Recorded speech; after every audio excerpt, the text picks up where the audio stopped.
Hmm. Now we can.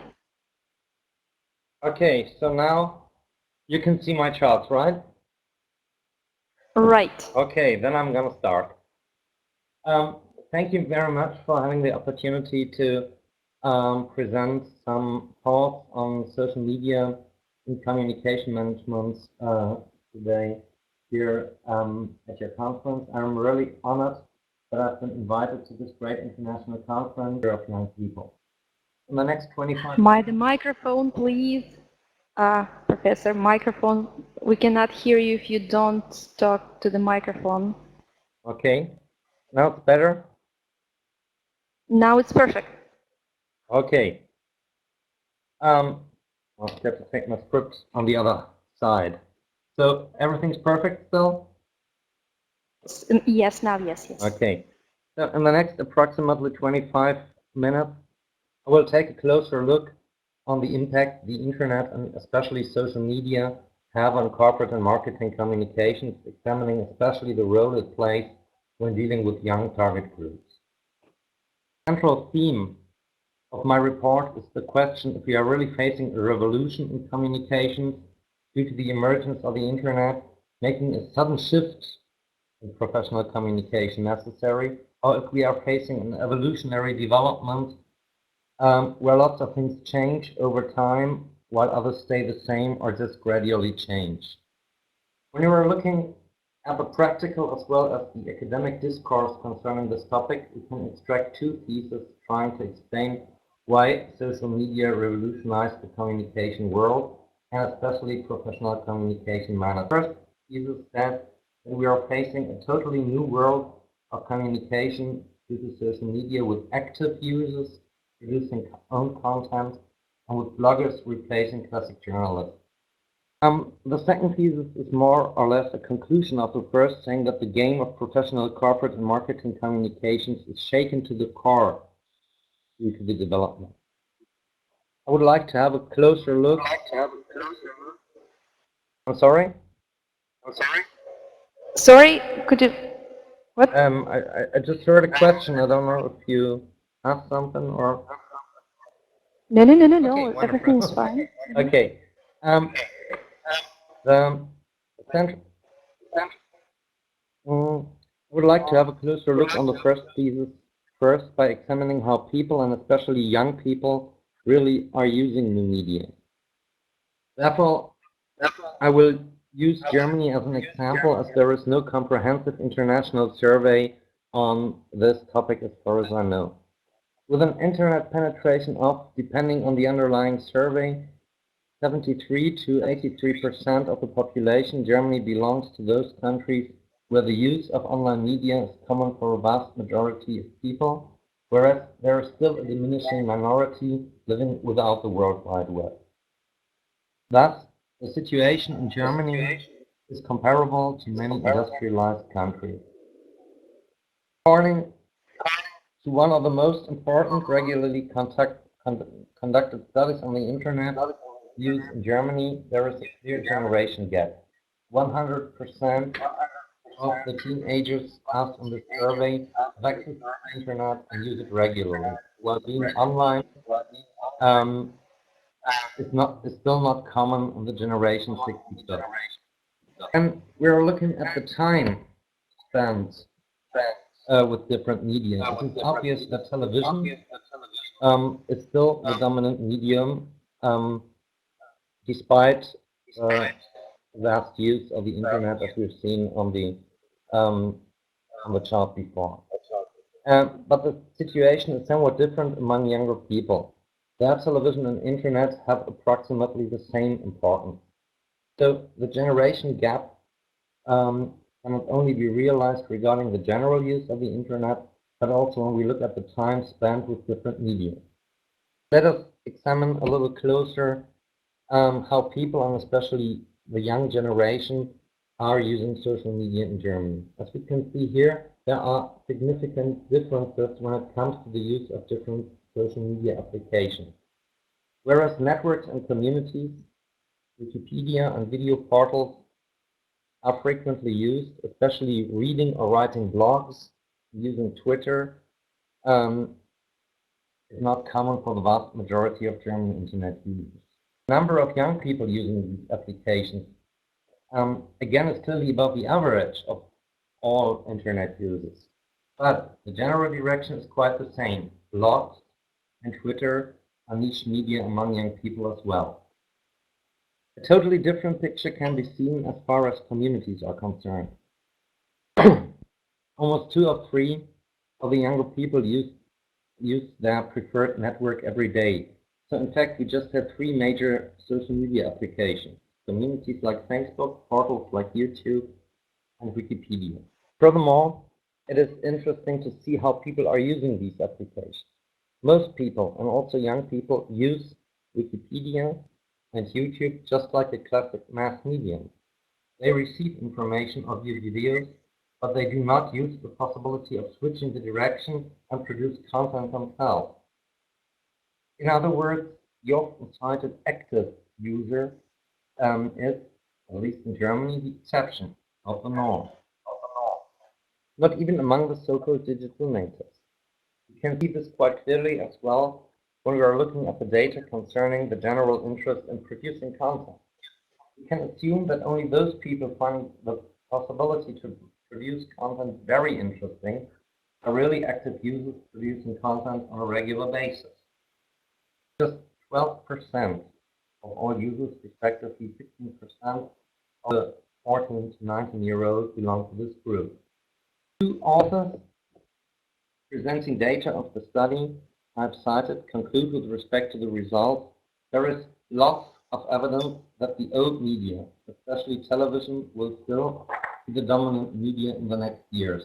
The aim is to reach a broad public, they say. No other medium catches up with television. Seems to be somewhat different when aiming at young target groups.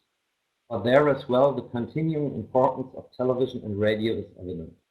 To put it in short words, the internet and social media do not have altered media use completely until today. Of course, there are significant changes in the way people inform themselves about political issues or about products. But nevertheless, until now, there is no sudden fundamental change, but an ongoing process with gradual changes. This is shown especially by the fact that most internet users are not active users on the discussed sense. They use the internet, they use social media, more or less, with the exception of communities like classic mass media. So there is certainly a change in the use, some kind of break in comparison to that what we've known during the last years.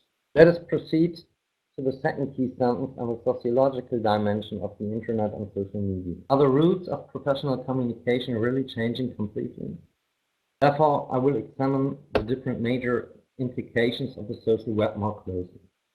The first implication is that viral communication between cross-related users is of extreme importance in the social web.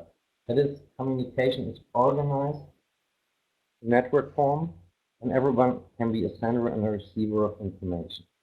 But as we have seen, most people do not really use that possibility of switch. Consequence, communities where companies have to earn their share of voice if they want to be successful with their marketing and corporate communication efforts are of extreme importance. These communities, opinion leaders play a vital role for the acceptance of opinions and the building of reputation. Furthermore, due to the network style of communication, new publics and target groups may emerge. Finally, it is commonly supposed that professional communicators, such as companies, lose power, as everyone can be a communicator and it does not take plenty of money to publish an opinion on the web. This certainly is all true, but the crucial question is, does this really mean a fundamental change? Viral communication in networks with opinion leaders influencing their peers has always been of importance. It has been described by Lazarsfeld already in the 1940s, and we have a really long tradition of opinion leader research since then. One may furthermore well assume that numerous historic events, like for example the French Revolution, would not have been possible without passing on ideas and thoughts in social groups. This leads us to the next point. Societies never had fixed structures. The regular emergence of new publics is a phenomenon inherent, at least, to society's leisure. But not only in the political context, the power of viral communication can be witnessed clearly before the emergence of the social world. Some of you may remind the Brent Spar case in the middle of the 90s, when Shell wanted to sink the oil platform with the mentioned name in the North Sea. The internet played almost no role at that time. Nevertheless, Greenpeace managed to start a campaign combined with a virally spread boycott appeal and finally forced the company to alter the plan and to dispose of the platform ashore. It may not only serve as an example for the power of viral communication in the past, it also shows that professional communicators never had such an amount of power than is often suggested today. Now, what really has changed in the market and social environment of companies are not the processes, as we have seen. It is the velocity in which communication and well-known processes are happening. Thus, we can conclude that the rules of communication are not really different from the past, or completely different from the past. But professional communication has changed faster. When we look at both the development as far as media use is concerned and the environment of companies, we can assume that we are not facing a revolution where we are confronted with a totally different situation emerging in a small period of time, but that we are facing an evolutionary process where things are gradually changing over several years. So does this mean that the contemporary discussion about social media and corporate and marketing communications just partially? Certainly yes, but not totally. The evolutionary development we are witnessing brings along, as any evolution, the necessity for adapting to the gradual changes in the environment. This professional communication in general, and especially when aiming at young target groups, of course has to take different new communication channels communicating and gathering information is concerned. But, and this is the important difference, professional communication should not quit formal knowledge, thoughts, and strategies. The use of social media and other internet instruments have to follow the same rules any other communication instruments have to follow. They should just be used when there is a clear focused strategy and clear aims attached to it. Furthermore, there may only be very few cases where online and social media really replace traditional ways of approaching. So, adapting to the new media environment as far as young target groups are concerned means especially adding new instruments to the classic communication mix and, of course, the dialogue character communication. Furthermore, means taking into regard that new publics or target groups may form, especially among the young generation, in networks like Facebook. There is the possibility to engage the fans of a brand or company, making them brand ambassadors in the classic sense of opinion leaders influencing their peer group. Most adapting to the new environment means developing internal structures that enable professional communication to cope with the speed of communication. This is probably the most important change professional communication has to undergo, because adapting to the velocity of the internet is to react to a conversation started by an individual within at least 4, better 12 hours. Thus, you have to have the capacity for leading such a conversation, and the people in charge of communicating must have to answer most questions directly without any further consulting with supervisors. So this means that hierarchies, and it means lots of responsibility for the communicators. Many companies the structures in such a way may be the true and real revolution. Adapting to the new environment without breaking up with former strategies is exactly that what successful brands do when using online media. Let us have a closer look at youth marketing. The youth marketing expert Graham Brown lists up two timeless drivers, as it's called it, in the development of young people, which are major important. The first driver is the need to belong to a peer group, development of social ties. The driver is gaining its importance among early teens and keeps it at least up to the end of the eternity. The driver is the own role or status within a social group. This driver is becoming more and more important when young people are maturing. Among young adults, it is finally the most important driver. Conclusion from a marketing perspective is that we need social packaging around a product or brand. Assessing a product becomes a sign of belonging to a group. Furthermore, it is possible to create a community in contact with brands. As the two drivers mentioned are timeless, we can well assume that the described basic strategy is not new and not inherent to social media. In fact, lots of successful brands managed this path successfully in the past, without social media and without the internet. You just may think of the brand Star Wars, created in the late 70s, early 80s. The Star Wars community performed really well without the internet. Of course, today we found the Star Wars community on the internet, but it was not born there. It was transferred to the internet. So we can see forming a community, packaging was even important before the internet. Also, clothing brands like Benetton succeeded in forming a cult among young people in the late 80s, early 90s. Status and belonging were shown by wearing clothes. That is something that works since we have clothing industry. So the real clue is not to develop a totally new strategy or invent the whole world new. The clue is to enhance strategies using the special strengths and opportunities of the internet and of social media. When we look at Red Bull, for example, the Austrian energy drink, we find quite a good example for this way of using social media. The basic strategy of Red Bull, having young people as major target group, consists of both creating special events for the target group and of sponsoring events or teams fitting to the brand. All events taking place in the real world, not in the virtual world.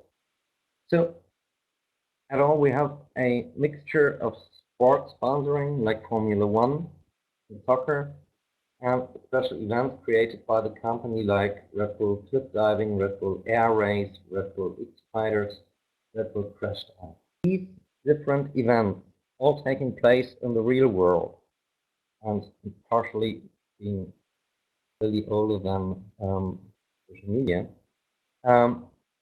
they all offer lots of possibilities for perfect online communication. So we can, they offer content which can be published, and furthermore they allow creating online communities around these events and finally around the brand. And this is exactly how Red Bull is using the World Wide Web and social media. If we were looking at the different, on the website and on Facebook, we would see that the content generated by those events in the real world are the soil for all social media activity. So the social packaging in the offline world and the social packaging in the social media world really go hand in hand. That is what makes up the strength of Red Bull. To sum it up, the internet and social media do not change the basic rules of communication management, not in general and not when young target groups are in the focus of interest. The key is not to develop completely new communication strategies, given the existing strategy is successful, of course, but to exploit the potential of social media in favor of the existing core strategy, enforcing and strengthening. So, thank you very much for your attention. Do you have any questions? think of a brand. Westerman, that was fantastic. Beginning from the fact that we finally here all together online at the same time, and of course your report is it was very interesting. The topic, the theme is very interesting. Do we have questions here? Yes, we do. Dear Professor Westman, thanks for your presentation, and I have probably some kind of practical question because recently I heard, I think several times, that communication agencies who professionally work on the market and consult big companies, they stopped recommending to use blogging and text-based social media, and uh, it makes sense of sort of evolution inside the new media area when new kind of approaches and technologies come and sort of make others old-fashioned. So what do you think about it? Is there any trends in new media field that evolve? Well, I'm not quite sure if I really got your question right. Which trends do we have? I think one major trend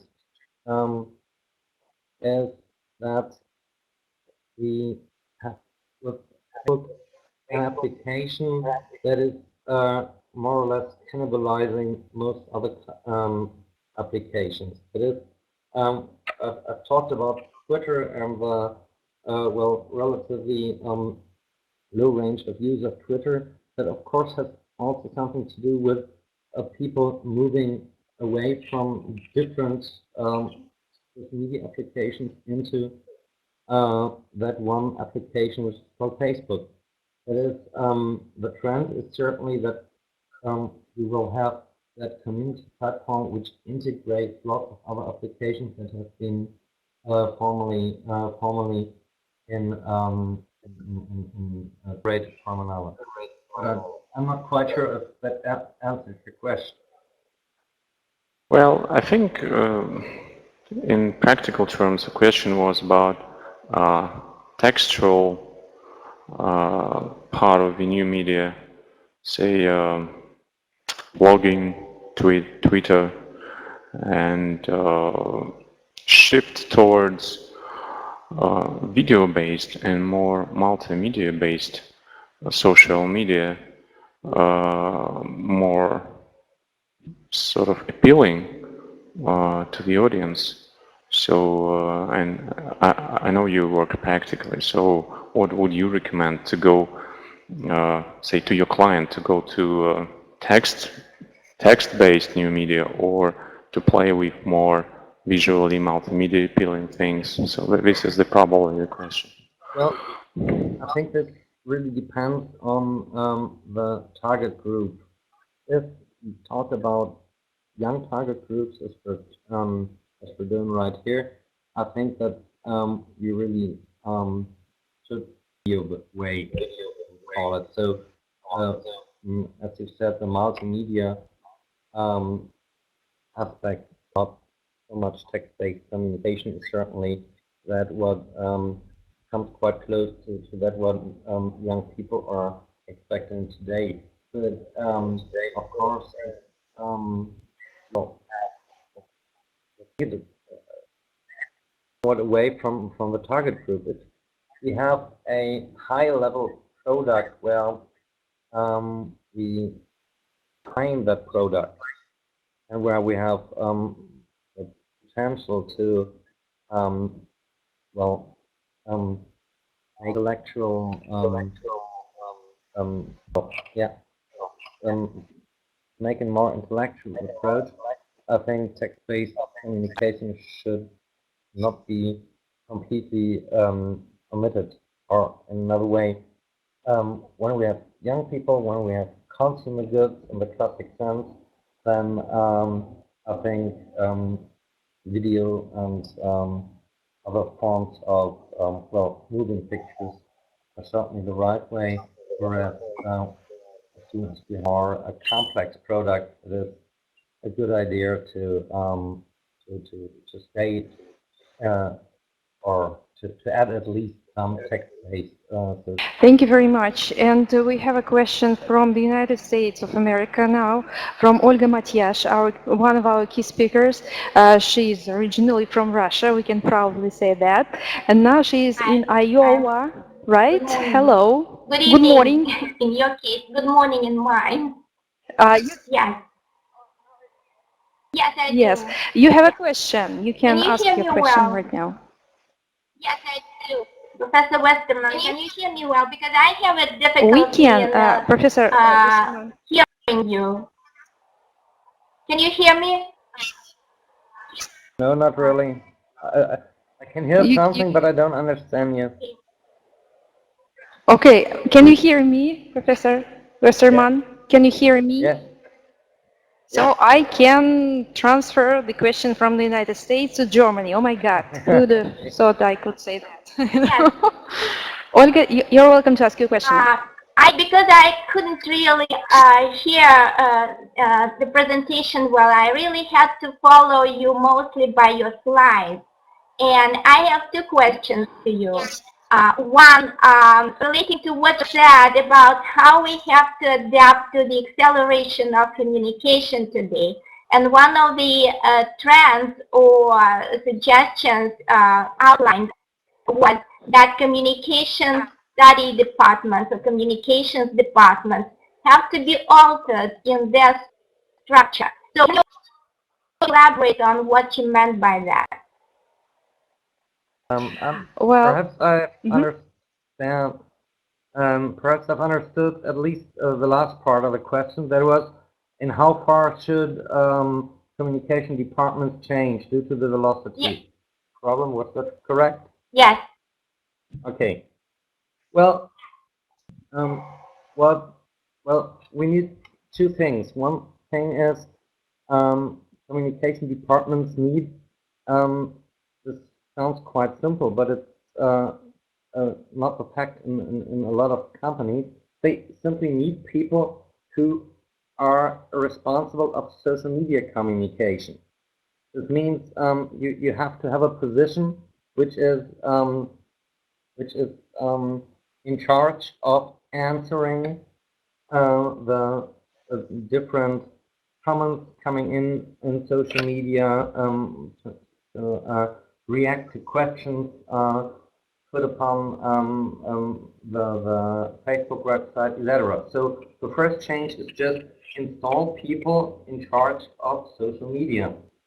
And the second one is more difficult because, well, you've got to give them the power to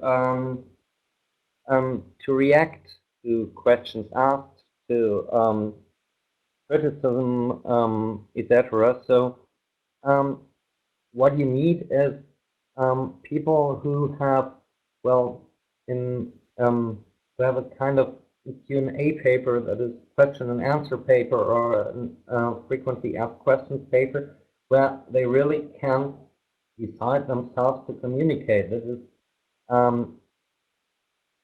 there is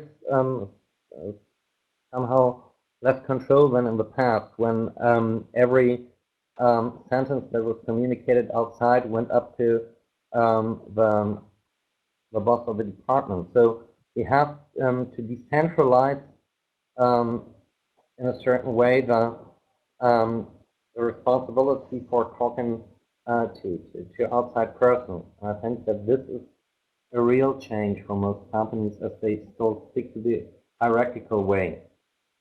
Well, yeah. Thank you very much. Thank you. I was able to catch Okay. probably about 30% of your talk, unfortunately. So, but that's one of the drawbacks of our global connecting. We are on different sides of the globe. So if you and like, we are right in the middle. you can, excuse me just 1 second. If you like, you can write me an email, of course. right, Olga. yes. Just write me an email. We can we can continue this discussion online, really, because of course everything, all the information, the report, the presentation will be posted there, and you can discuss the issue there without any problems, technical problems. Thank you very much. Professor Matias, we'll get back to you in time, and Professor Westerman, we are so grateful for joining us today. It was very interesting. Thank you very much. It was a great experience, and Irina Kuzheleva-Sagan is sending her regards, warmest regards, and again, congratulations. She's right here, sitting next to me. Okay, Yes. Thank you very much. Thank you. Okay. And bye. Have a nice evening. Thank you very much for giving me the opportunity. I really liked it very much, and thank you. Okay. Not the last time, hopefully. Goodbye. Goodbye. And we hope we will see all our speakers, key speakers, experts online. And now we are moving to our colleague from Tomsk State University. The theme of the next speech is social media and value dilemmas of digital culture, future trends for the new generation. And the author works here at Tomsk State University, as I said, and his name is Dmitry Galkin. He is an associate professor at Institute of Arts and Culture. And you can proceed. Thank you. Good evening, and whatever time is in the city where people live who are watching our conference online. And I'm going to be talking about values and the culture and the difference from what we heard